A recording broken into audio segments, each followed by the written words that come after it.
ದೂರದ ಚಂದ್ರಗಿರಿ ಅನ್ನೋ ಒಂದು ಚಿಕ್ಕ ಹಳ್ಳಿ. ಬೆಳಗಿನ ಮಂಜು ಇನ್ನೂ ಹೋಗಿಲ್ಲ. ಹಕ್ಕಿಗಳ ಕಲರವ ಶುರುವಾಗ್ತಿದೆ. ಆದರೆ ಒಂದು ಹಳೆಯ ಮಣ್ಣಿನ ಮನೆಯೊಳಗೆ ಮೌನ ಮಾತ್ರ ತುಂಬಿಕೊಂಡಿದೆ. ಒಂದು ಹರಿದ ಚಾಪೆಯ ಮೇಲೆ 22 ವರ್ಷದ ಯುವಕ ಕೇತನ್ ಆಳ ನಿದ್ರೆಯಲ್ಲಿ ಮುಳುಗಿದ್ದಾನೆ. ಮನೆಯ ಮತ್ತೊಂದು ಮೂಲೆಯಲ್ಲಿ ಅವನ ತಾಯಿ ಗೌರಿ ಕೆಮ್ಮುತ್ತಾ ದುರ್ಬಲ ದೇಹದೊಂದಿಗೆ ಒಬ್ಬಳೇ ಅಡುಗೆ ಬೆಂಕಿ ಹಚ್ಚಲು ಪ್ರಯತ್ನಿಸುತ್ತಿದ್ದಾಳೆ. ಕೇತನ್ ಮಗ, ಬೆಳಗಾಗಿದೆ, ಸ್ವಲ್ಪ ನೀರು ತಂದ್ಕೊಡು. ಅವಳು ಆಳವಾಗಿ ನಿಟ್ಟುಸಿರು ಬಿಡುತ್ತಾಳೆ.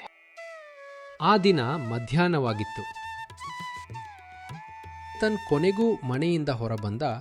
ಗದ್ದೆಯಲ್ಲಿ ದುಡಿಯುತ್ತಿದ್ದವರು ಅವನತ್ತ ನೋಡಿ ವ್ಯಂಗ್ಯ ನಗುತ್ತಾರೆ.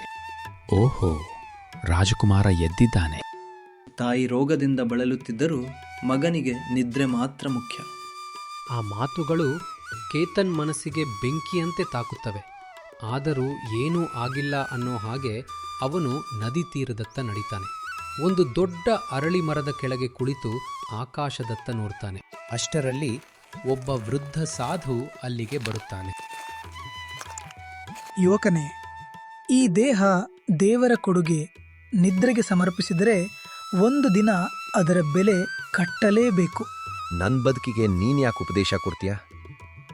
ಆ ದಿನ ಬಂದಾಗ ನೀನೇ ನನ್ನ ಮಾತು ನೆನಪಿಸ್ಕೊಳ್ತೀಯ. ಸಾಧು ಅಲ್ಲಿಂದ ಹೊರಟು ಹೋಗುತ್ತಾನೆ. ಕೆಲವೇ ದಿನಗಳಲ್ಲಿ ವಿಧಿ ತನ್ನ ಅಟ್ಟಹಾಸ ತೋರಿಸಿತು.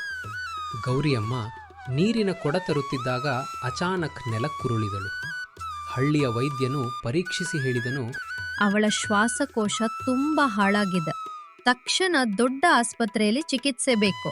ಖರ್ಚು ಕನಿಷ್ಠ 70,000 ರೂಪಾಯಿ. ಆ ಮಾತು ಕೇತನ್ ಬದುಕನ್ನೇ ಕಿತ್ತುಕೊಂಡಂತಾಯಿತು. ಕೇತನ್ ಹಳ್ಳಿಯ ಮನೆಗೆ ಹೋಗುತ್ತಾನೆ. ಯಾರೂ ಸಹಾಯ ಮಾಡುವುದಿಲ್ಲ. ಹಳ್ಳಿ ಮುಖ್ಯಸ್ಥ, ನಿನ್ನ ಸೋಮಾರಿತನದ ಬೆಲೆ ಈಗ ಕಟ್ಟುತ್ತಿದ್ದೀಯ. ಮುಂದಿನ ದಿನ ಬೆಳಿಗ್ಗೆ ಕೇತನ್ ಸೇಠ್ನ ಬಳಿಗೆ ಮಾತನಾಡಲು ಹೋದನು. ದುಡಿಯೋ ಕೈ ಇಲ್ಲದವನು ಸಹಾಯ ಕೇಳೋ ಹಕ್ಕಿಲ್ಲ.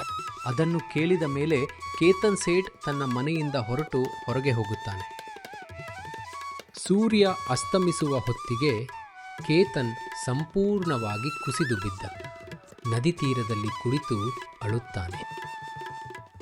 ದೇವರೇ, ನನ್ನನ್ನು ಶಿಕ್ಷಿಸು, ಆದರೆ ನನ್ನ ತಾಯಿಯನ್ನು ಉಳಿಸು. ಎರಡನೇ ಭೇಟಿಯು. ಅಷ್ಟರಲ್ಲಿ ಅದೇ ಸಾಧು ಮತ್ತೆ ಕಾಣಿಸಿಕೊಳ್ಳುತ್ತಾನೆ. ನೋಡು ಮಗನೇ, ಮಾಯೆ ನಿನ್ನೊಳಗೆ ಇದೆ. ಒಂದು ಚಿಕ್ಕ ಕಲ್ಲು ಕೈಗೆ ಕೊಡುತ್ತಾನೆ. ಇದು ಮಂತ್ರದ ಕಲ್ಲಲ್ಲ, ಇದು ನಿನ್ನ ನಿದ್ರಿಸುತ್ತಿರುವ ಶಕ್ತಿಯ ಸಂಕೇತ. ಆ ರಾತ್ರಿ ಕೇತನ್ ನಿದ್ರೆ ಮಾಡಲಿಲ್ಲ. ತಾಯಿಯ ಉಸಿರಾಟ ಅವನ ಮನಸ್ಸನ್ನು ಚೂರು ಮಾಡುತ್ತಿತ್ತು. ಇಂದಿನಿಂದ ನನ್ನ ಜೀವನ ಬದಲಾಗುತ್ತದೆ. ಬೆಳಗಿನ ಜಾವ. ಕೇತನ್ ಕಲ್ಲುಗಣಿ ಕೆಲಸಕ್ಕೆ ಸೇರುತ್ತಾನೆ. ಕಲ್ಲು ಒಡೆಯುವುದು, ಭಾರ ಎತ್ತುವುದು, ರಾತ್ರಿ ಮರ ಕತ್ತರಿಸುವುದು. ರಕ್ತ ಬಿದ್ದರೂ ಅವನು ನಿಲ್ಲಲಿಲ್ಲ. ರೂಪಾಯಿ ಸೇರತೊಡಗಿತು. 5,000, 10,000, 30,000. ದೇಹ ಸೋತರೂ ಮನಸ್ಸು ಸೋಲಲಿಲ್ಲ. ಕೇತನ್ ಕೈಯಲ್ಲಿದ್ದ ಕಲ್ಲು ಹಿಡಿದು, ನನ್ನ ಶಕ್ತಿ ನನ್ನೊಳಗೆ ಇದೆ. 72,000 ರೂಪಾಯಿ. ಆಪರೇಷನ್ ಯಶಸ್ವಿ. ಕೆಲವು ದಿನಗಳಲ್ಲಿ ಗೌರಿಯಮ್ಮ ಮತ್ತೆ ನಡೆದುಕೊಂಡಳು. ನೀನು ನನ್ನ ಜೀವ ಉಳಿಸಲಿಲ್ಲ ಮಗ, ನಿನ್ನ ಜೀವನವನ್ನೇ ರಚಿಸಿಕೊಂಡೆ. ಮತ್ತೆ ಸಾಧು ಕಾಣಿಸಿಕೊಂಡನು. ಆ ಕಲ್ಲಿಗೆ ಶಕ್ತಿ ಇರಲಿಲ್ಲ, ಶಕ್ತಿ ನಿನ್ನೊಳಗಿತ್ತು. ಕಲ್ಲನ್ನು ನದಿಗೆ ಎಸೆಯುತ್ತಾನೆ. ಭಾಗ್ಯ ನಮ್ಮನ್ನು ಬದಲಾಯಿಸುವುದಿಲ್ಲ, ನಮ್ಮ ಶ್ರಮ ನಮ್ಮೊಳಗಿನ ಶಕ್ತಿಯನ್ನು ಎಚ್ಚರಿಸುತ್ತದೆ. ಇದೇ ಜೀವನದ ಸತ್ಯ. ಈ ಕಥೆ ನಿಮ್ಗೆ ಇಷ್ಟವಾದರೆ ದಯವಿಟ್ಟು ಲೈಕ್ ಮಾಡಿ, ಶೇರ್ ಮಾಡಿ ಮತ್ತು ಚಾನೆಲ್ನ ಸಬ್ಸ್ಕ್ರೈಬ್ ಮಾಡಿ.